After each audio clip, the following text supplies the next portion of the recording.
In this video, I'll show you how to deposit money on Bybit using the mobile app. First, open the Bybit app and log in.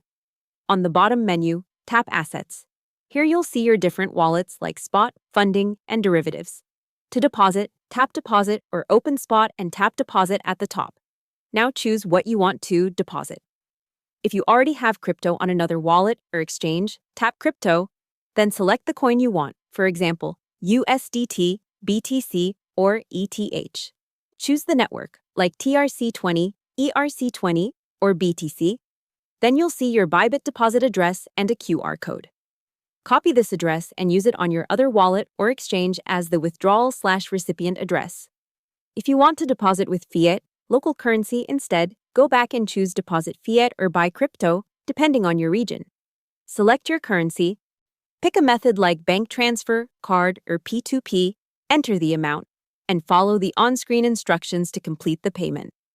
Once the transfer or payment is processed, your funds will appear in your Bybit wallet, ready for trading or converting. Hope the tutorial was helpful. Subscribe to my channel and see you in the next video.